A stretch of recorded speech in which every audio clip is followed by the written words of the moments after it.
Salut, c'est Alyosha, bienvenue dans Vision.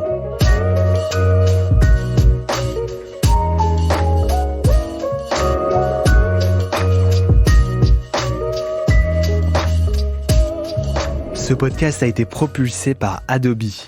Si vous êtes photographe ou tout simplement passionné par l'image, je vous conseille vivement d'essayer Lightroom, qui est un outil très intéressant pour retoucher et organiser vos photos. Vous pouvez par exemple ajouter un peu de saturation, dynamiser des images ternes ou enlever la distorsion. Il y a vraiment beaucoup de choses à faire avec Lightroom. On vous a mis un lien pour faire un essai gratuit dans la description. Très bonne écoute à vous.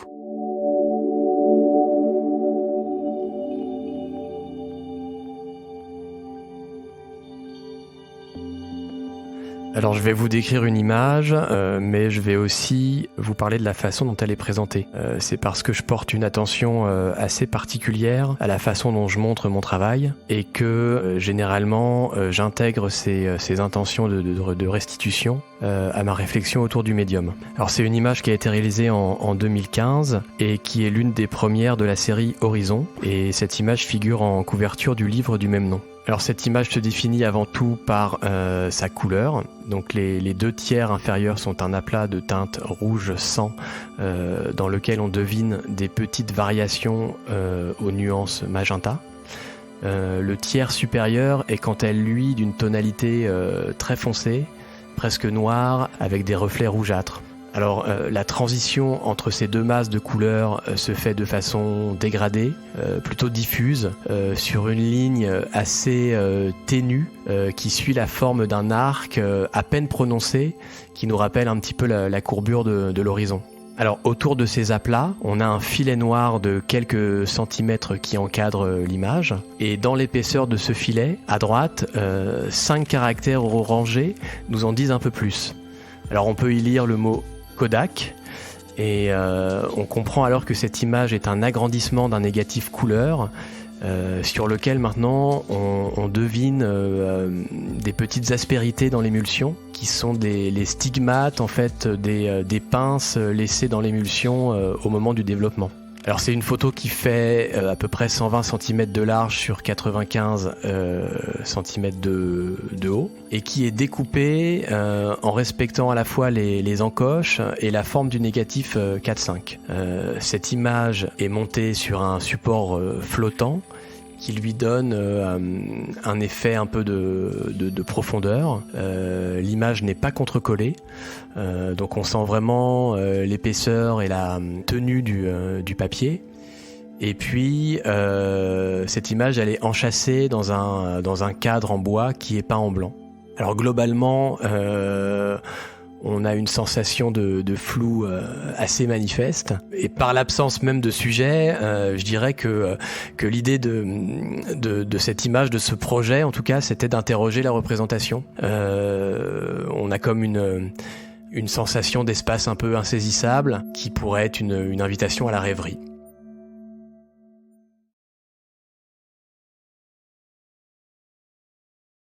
Donc je m'appelle Thomas Paquet. Je suis un artiste franco-canadien, né en 1979, et je partage mon temps entre Paris et Néon-sur-Creuse, où j'ai installé mon atelier. Alors moi je suis né à Troyes, dans l'Aube, d'une mère française et d'un père canadien. J'ai eu une enfance vraiment heureuse avec des parents aimants. Et puis, comme j'étais plutôt à l'aise dans les matières scientifiques, j'ai commencé des études en mathématiques, en maths sup et en maths spé. Mais suite au décès assez tragique de mon papa, j'ai décidé de poursuivre des études un peu plus dans ses pas. Il était photographe, et je suis rentré dans une école de photographie à Paris.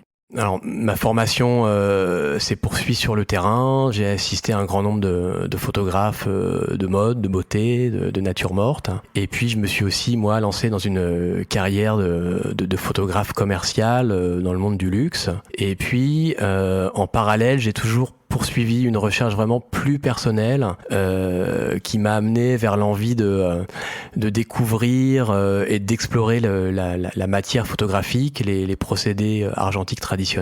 Et voilà, on va dire qu'une première exposition en 2018 à la galerie Biguignon a vraiment marqué le début de cette nouvelle aventure artistique.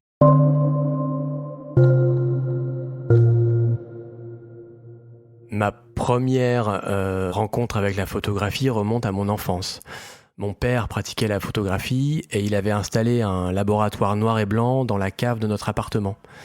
Alors, il prenait beaucoup de photos familiales et puis moi je me souviens de séances assez interminables où déguisé, je posais derrière son appareil. Et puis, vers l'âge de 12-13 ans, j'ai commencé à le suivre dans la chambre noire.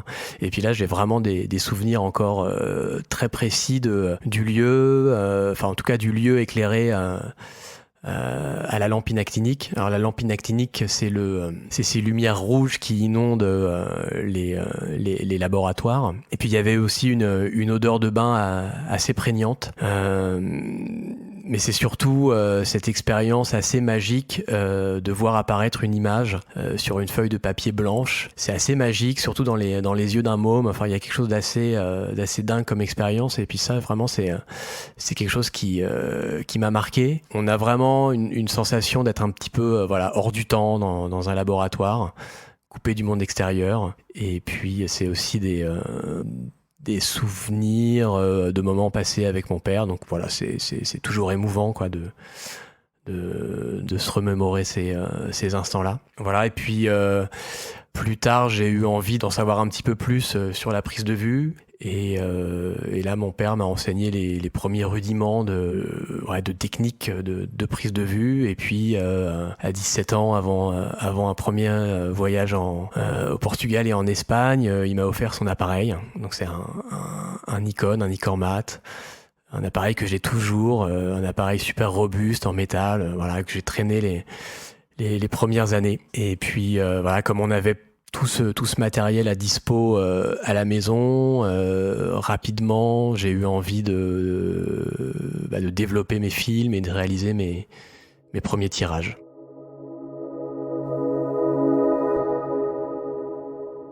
Moi, mes influences, elles sont assez picturales. J'avais un grand-père qui faisait de la peinture. Dans un mouvement qu'on appelle l'abstraction lyrique. Alors j'ai passé pas mal de temps dans son atelier, je l'ai vu travailler, je connais bien son travail, ses peintures, ses dessins, ses recherches, ses aquateintes, ses lavis. Donc lui, il était dans ce mouvement qui a influencé aussi un petit peu moi mes premières envies d'image et de peinture. Et du coup, moi, je me suis tourné assez rapidement vers des peintres comme Nicolas de Staël, Pierre Soulages, Zhao Wooki ou Marc Rothko, qui m'ont amené aussi un petit peu plus tard vers le mouvement minimaliste. Donc là, je pense à Karl André, Richard Serra, James Turrell. Et puis, je me suis aussi intéressé assez rapidement à la photographie. Et là, j'aime les photographes qui sont un petit peu dans l'expérimentation du médium. Je pense à Pierre Cordier, qui est un peu le papa qui est le papa du chimigramme. Je pense à Gary Fabian Miller qui travaille aussi la couleur depuis au moins 30 ou 40 ans. Puis j'ai aussi une tendresse particulière pour Bérénice Abbott et un travail particulier de cette photographe américaine, c'est son travail sur la science. Elle s'est enfermée plusieurs mois dans une université prestigieuse aux États-Unis pour photographier des phénomènes scientifiques, l'attraction des aimants, le mouvement, donc c'est des images à la fois très rigoureuses et empreintes d'une certaine poésie, voilà. Et puis pour finir, je pourrais aussi vous donner quelques auteurs que j'apprécie particulièrement. Alors quelques Français comme Albert Camus ou Gaston Bachelard, et puis des auteurs américains, je pense à Jim Harrison ou Thoreau, qui sont ces auteurs de la nature, des grands espaces. Enfin que ce soit Camus ou Harrison, il y a aussi dans leurs textes une réflexion sur la vie, sur les choses, et puis une vraie appétence pour la beauté du monde.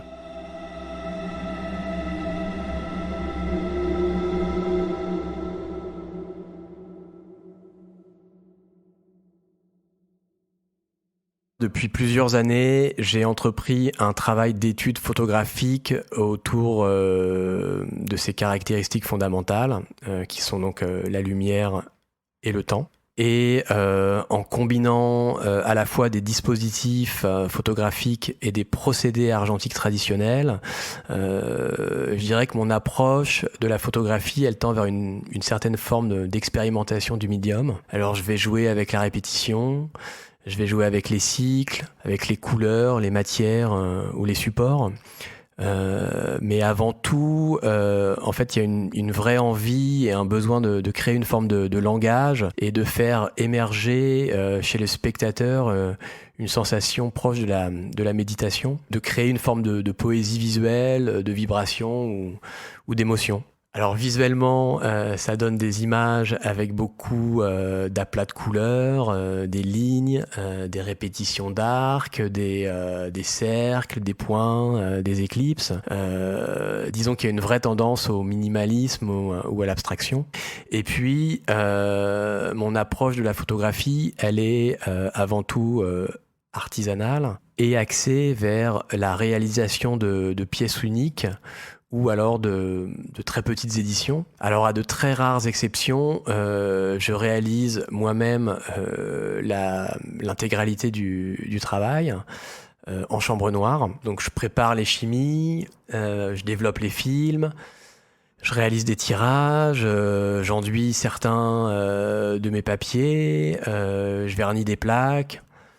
Enfin voilà, tout ça pour dire que je suis vraiment impliqué dans tout ce qui touche de près au labo. Voilà, je voudrais aussi préciser que je ne réalise jamais de tirage jet d'encre ou à partir de fichiers numériques et que mon travail est vraiment entièrement et exclusivement tourné vers l'argentique et les procédés traditionnels. C'est-à-dire que j'envisage mon travail comme la mise en œuvre d'un savoir-faire à tous les stades de la création.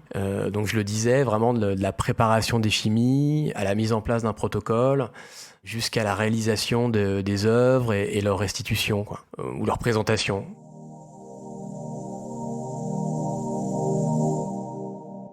Mon travail se déploie dans une certaine forme de minimalisme qui se caractérise par la répétition, par le protocole, effectivement. Par exemple, lorsque je photographie la course du soleil de façon quotidienne, en suivant toujours ce fameux protocole, finalement, c'est la juxtaposition des images qui va permettre de mettre à jour des micro-variations, en l'occurrence les micro-variations du soleil de façon quotidienne.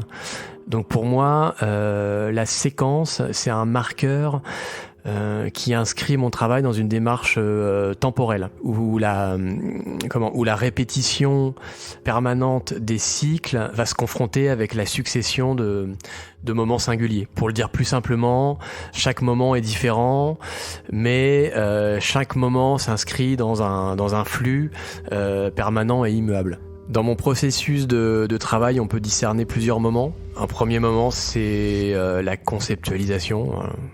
En tout cas, c'est une phase de recherche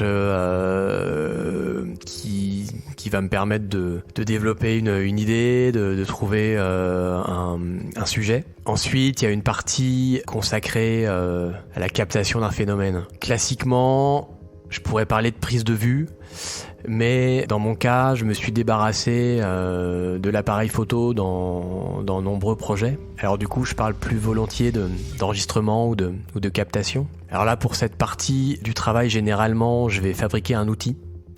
Par exemple, ça peut être des sténopées grand format percés de un ou plusieurs trous. Ça peut être une espèce de planche de fakir avec plein de trous, des gnomons là qui viennent fixer l'ombre du soleil. Ou plus récemment, ça peut être aussi l'aménagement d'une grotte comme un sténopé géant. Et ensuite, une fois que cet outil il est fabriqué, je vais définir un protocole expérimental. Une espèce de répétition presque quotidienne parfois, dans certains cas, dans certains travaux, des répétitions quotidiennes comme ça de captation. Et puis il y a une partie du travail qui va qui va être plus tournée vers la chambre noire pour la réalisation ou la révélation des œuvres. Au labo, il y a un travail un petit peu empirique. Je vais être amené à tester différentes possibilités, différents papiers, différentes dilutions de chimie. Moi, ça m'arrive souvent de laisser vieillir aussi, ou de laisser s'oxyder des chimies pour qu'elles me donnent des rendus un peu particuliers. Et puis, c'est-à-dire que toutes ces recherches, elles vont être aussi annotées, consignées dans des carnets. Et ça va me permettre de pousser ma recherche vers un résultat plus précis. Et ça va me permettre aussi d'adapter mon outil de production pour pouvoir maîtriser parfaitement mes rendus.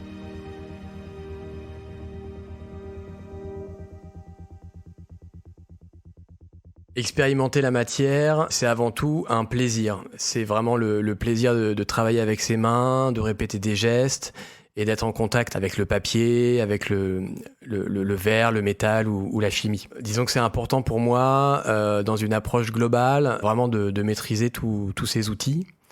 C'est aussi dans la répétition du geste, la possibilité d'améliorer aussi mon approche, mes rendus, d'aller plus loin aussi dans la capacité à se réinventer et à expérimenter dans la recherche. Plus tu maîtrises ton outil, plus tu es capable d'accepter des accidents et d'accepter certains hasards, de te les réapproprier, de les réinjecter dans un protocole de fabrication et de réflexion, et de pousser ton projet encore plus loin. Vous écoutez Vision, podcast de la photographie contemporaine.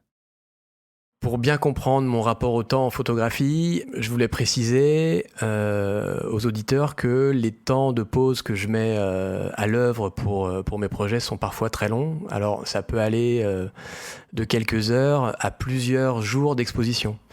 Et puis j'ai des projets aussi entrepris il y a quelques années, en 2018-2019, qui sont encore en cours de développement et que je projette de présenter d'ici quelques années quand j'aurai vraiment terminé l'intégralité des captations nécessaires. Sur le balcon, là, actuellement, derrière toi, il y a un appareil photo qui est installé presque en permanence, dirigé vers le sud et qui vient capter le déplacement du soleil de façon quotidienne. Alors donc c'est ce projet qui a été entrepris il y a quelques années. Quand les conditions météo ne le permettent pas, le projet est retardé, quoi. L'idée, in fine, ça serait d'avoir pour chaque journée de l'année la trajectoire du soleil qui lui correspond. Donc là, je pense avoir au moins 150 jours déjà de captation. Il m'en faut encore presque 200, donc c'est un projet qui va s'étaler encore sur les années et les mois à venir. En tout cas, quand je laisse du papier photosensible exposé au soleil pour la journée entière, c'est l'acte photographique qui est mis à l'épreuve de la lumière et du temps. Donc c'est un temps qui, dans mon travail, ne peut pas être abrégé ou raccourci. C'est le temps des cycles, c'est le temps des jours et des nuits, c'est le temps du soleil. J'ai envie de dire que c'est un temps cosmique et universel. Mon travail, il s'exprime vraiment à travers ce temps-là. Il est intrinsèque à mes recherches.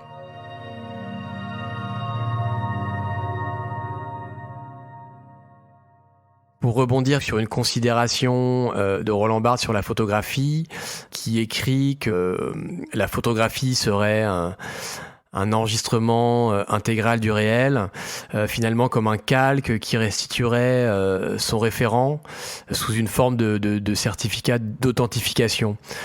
Là où Barthes envisage une réflexion, à mon sens, basée sur une photographie peut-être plus documentaire, sur une photographie de l'instant, de restitution du réel.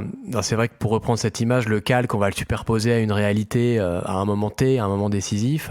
Moi, dans mon travail, l'enjeu va être plutôt de l'ordre de la révélation que de l'enregistrement. En questionnant le spectateur parfois sur l'absence de sujet, ou en jouant avec les faux semblants, ou en consignant des phénomènes parfois invisibles à l'œil nu, j'interroge l'acte photographique.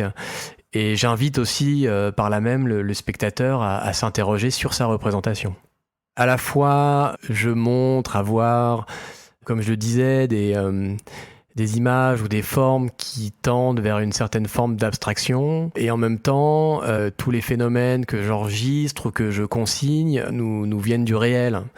Donc il y a aussi une vraie envie de capter notre monde, ce qui nous entoure. Mais par contre, c'est vrai que cette restitution va pas être figurative. Alors pour Horizon, c'est presque plus à la manière d'un peintre que je vais travailler, un peintre et sa palette de couleurs, c'est-à-dire que ce travail, c'est à la fois le résultat d'une expression assez libre et de la manipulation de la lumière. Projetée sur un écran, la lumière et les couleurs sont d'abord façonnées, assemblées, avant d'être captées par un acte photographique sur une émulsion argentique, puis ensuite reproduite en grand format sur du papier photosensible. Ici, l'acte de prise de vue, il vient en second point, il est presque final dans mon rapport à la création. Et c'est cet acte qui va venir fixer sur un support argentique des compositions et des jeux de lumière. Et pour témoigner de cet acte photographique, je me permets de laisser apparent les traces de pince dans l'émulsion et ce filet noir où est écrit Kodak. C'est un petit peu ce que je racontais en introduction quand je décrivais cette œuvre Horizon. Dans le cadre de ce travail, l'idée aussi, c'est d'ouvrir une réflexion sur la représentation. Alors on sait tous que la photographie, ça constitue un extrême de certitude. Parce que la photographie représente une réalité qui a existé. Mais on sait aussi que c'est aussi un jeu d'illusion, la photographie. C'est un extrême d'incertitude. Parce qu'on n'a jamais vu ce qu'elle représente de la même façon qu'elle le représente. Alors, pour prendre un exemple assez clair, c'est le photographe qui utilise une pellicule noir et blanc pour restituer ou pour représenter une réalité qu'on voit tous en couleur. Donc, il y a toujours une forme d'ambivalence, finalement, dans une photo entre le vrai et le faux. Pour cette série, pour Horizon d'ailleurs, ce titre Horizon contribue lui aussi à questionner quelque part l'absence du sujet et à venir nous interroger sur la représentation du réel. Alors pour conclure, je dirais aussi que pouvoir perdre un peu son regard dans ces grands formats, c'est aussi une façon pour moi d'inviter au voyage et à l'imaginaire. Cette série Horizon, j'ai eu envie aussi de la faire vivre sur un format papier, en livre, enfin en objet livre. Alors c'est toujours un petit peu à part un livre dans une production photographique, parce que c'est le reflet d'un travail, mais ça doit aussi pouvoir vivre de façon assez autonome. Le rapport au papier, le rapport à la matière est pas tout à fait le même. C'est en partant un petit peu de ce constat que moi j'ai eu envie de développer l'idée d'un livre plutôt grand format, avec un nombre assez restreint d'images. J'avais pas envie d'être totalement exhaustif, de forcément montrer toutes les images de la série. Peut-être un peu par peur d'être indigeste aussi, mais j'avais envie plutôt de créer de réaliser une maquette qui pouvait créer un rythme en essayant de supprimer au maximum le superflu. C'est pour ça qu'il n'y a pas de numérotation, il n'y a pas de titre, les images sont presque plein format. Ouais, il y a une prise de parti assez radicale, quoi, d'être presque le plus simple et le plus efficace possible. Et puis j'avais aussi envie que cet ouvrage s'inscrive dans une démarche qualitative. Et c'est pour ça qu'il y a cette couture singère qui vient relier toutes les pages. Et puis l'utilisation aussi d'encre UV. C'est des encres qui sèchent sous des tubes UV chez l'imprimeur et qui permettent vraiment une restitution et une très belle saturation des couleurs, un très beau rendu. Vous écoutez Vision. Suivez-nous sur Instagram pour plus de news et de photos. Ce qu'il y a d'assez génial avec le labo et l'expérimentation, c'est que tout à coup peut surgir un rendu auquel qu'on n'avait pas prémédité. C'est de pouvoir se le réapproprier, de le réinjecter dans son processus de travail. Effectivement, ça m'arrive. Parfois, c'est un peu miraculeux, mais ça arrive tout à coup qu'on découvre un rendu qui était insoupçonné. Enfin, par exemple, pour cette série là, et pendant ce temps, le soleil tourne. J'utilise exclusivement du papier noir et blanc. Donc, c'est un papier qui, classiquement, dans une utilisation tout à fait standardisée du laboratoire, devrait donner à voir des résultats dans des nuances de gris, enfin en noir et blanc et dans des nuances de gris. Alors moi, le fait que je l'expose pour la journée entière en plein soleil dans une boîte en plein été, j'obtiens des couleurs. En fait, j'arrive à transformer presque comme un alchimiste ce papier noir et blanc en couleurs, et j'offre à voir des rendus dans des teintes orangé, jaune, rouge, ocre, dans des teintes qui vont jusqu'au violine, au bleu parfois.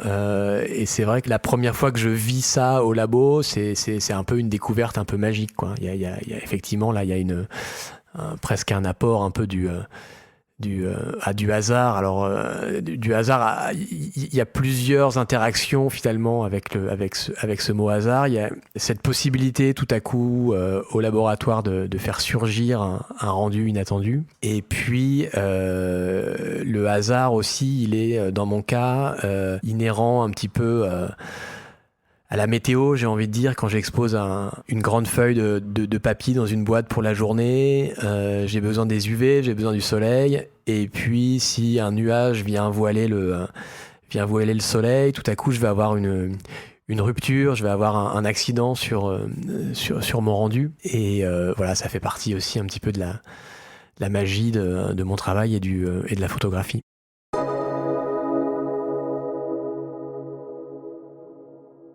Alors j'avais aussi envie de vous parler d'une série que j'aime beaucoup qui s'appelle L'ombre des heures. J'avais dans l'idée d'utiliser un objet assez rudimentaire, un simple bâton, et de venir fixer son ombre sur du papier, voilà, grâce à la lumière.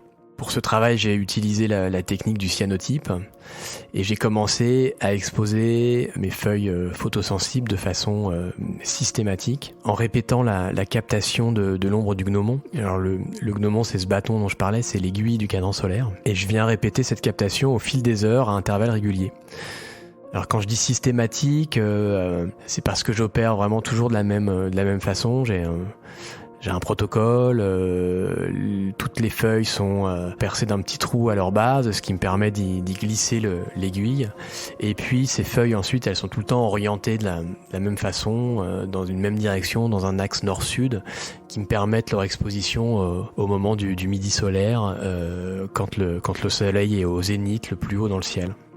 Après avoir développé ces larges bandes de papier, j'obtiens comme ça pour chacun des cyanotypes un trait blanc sur un fond bleu presque uniforme. Enfin en tout cas, les seules petites aspérités qu'on va sentir, c'est celles du pinceau, parce que j'émulsionne le papier au pinceau. Et puis j'essaye ensuite, c'est de présenter ces images les unes à côté des autres de façon assez chronologique, pour qu'on puisse voir apparaître des séquences de traits comme ça, plus ou moins hautes, qui vont venir traduire le passage du temps. C'est comme une série d'horloges où on aurait gardé juste l'aiguille, on aurait enlevé tous les autres repères temporels et on garde juste l'essence finalement, juste cette ombre en négatif. Alors pour moi, il s'agit comme ça d'opérer un espèce de passage entre l'immatériel, entre le temps, quelque chose qui est plutôt impalpable, vers une épreuve tangible, en tout cas vers la possibilité ou la volonté de mettre à jour un phénomène qu'on ressent tous, qui est encore une fois le déplacement du soleil sous la voûte céleste. Et puis j'espère comme ça pouvoir provoquer une émotion, une sensation un petit peu de contemplation, de pouvoir provoquer quelque part un effet un petit peu hypnotique qui va une nouvelle fois susciter chez le spectateur une forme de flottement, quoi.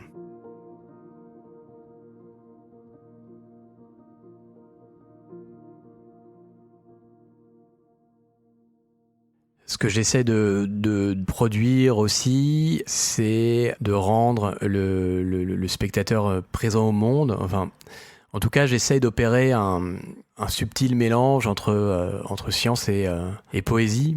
Alors d'un côté, oui, il y a le côté un petit peu scientifique, cartésien, l'envie de capter des phénomènes universels, le temps qui passe, la lumière qui nous aide à voir, qu'on voit pas forcément en tant que tel, mais qui nous aide à discerner le monde.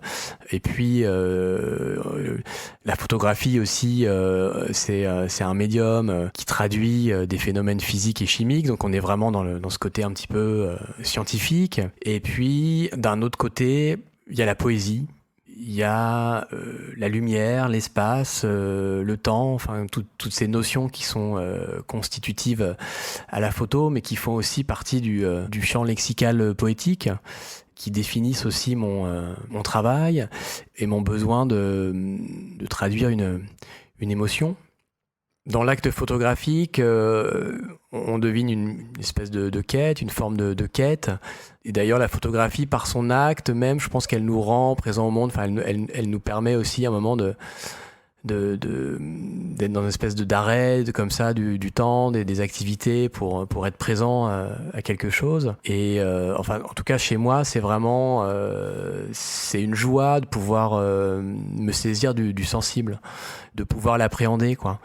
Alors j'essaie de le partager, j'essaie de le restituer au spectateur. Je sais pas si j'y parviens toujours, mais en tout cas c'est effectivement, dans mon cas, c'est peut-être d'abord la joie de me saisir du sensible, et puis ouais, le besoin de partager une certaine forme de beauté.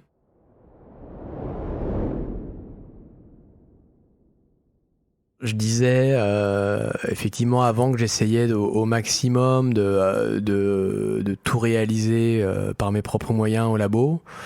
À une exception près, effectivement, c'est pour les grands tirages couleurs. Enfin, j'ai pas encore de laboratoire qui me permette de tirer en couleur, en me disant que c'est un projet. Mais voilà, ça demande aussi un sacré savoir-faire, des machines, des chimies propres, à température. Enfin, c'est assez compliqué la couleur. Donc, je collabore avec Diamantino, parce que voilà, on se connaît depuis plusieurs années, que c'est quelqu'un qui est très rigoureux, qui a un vrai sens aussi de l'objet, de la matière, de la photo. Et puis voilà, on s'entend bien. Diamantino connaît mon travail, a compris ma démarche. Enfin, il me laisse en tout cas l'accompagner, comme il fait avec beaucoup d'autres photographes. Mais en tout cas, les journées qui sont dévolus au tirage grand format se font vraiment en collaboration. Il y a quelque chose de tellement subjectif dans le choix des couleurs que voilà, Diamantino a aussi besoin de mon regard pour pouvoir travailler. Donc je suis les yeux et il est les mains, quoi, entre guillemets. Diamantino, il a un regard aussi très sensible, et il va être capable aussi, lui, d'interpréter ou de réinterpréter mon travail et de m'accompagner voilà, dans les bons choix. Donc c'est vraiment une relation assez privilégiée qu'on a nouée au fil des ans.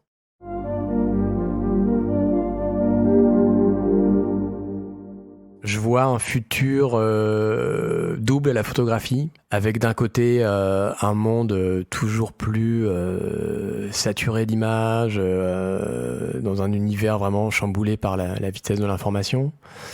Je pense qu'on en fait déjà presque tous l'expérience au quotidien avec les médias, Internet, évidemment les réseaux sociaux. Donc je pense qu'on est sur un phénomène qui va continuer à prendre de la vitesse et de l'importance. Et puis, je disais double parce que d'un autre côté, j'entrevois aussi chez mes contemporains, une production artistique et un regain d'intérêt vraiment pour les démarches plus singulières. Et je pense que là, il y a aussi une demande du public aussi, peut-être des institutions qui mettent à l'honneur des photographes et des artistes qui sont dans des recherches un peu plus singulières, dans des productions d'œuvres plus particulières. Toujours, en tout cas dans mon cas, ça va être toujours dans le même but et dans le même désir de créer de l'émotion.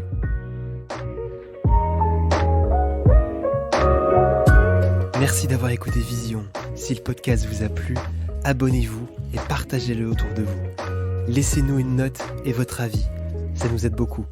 À bientôt.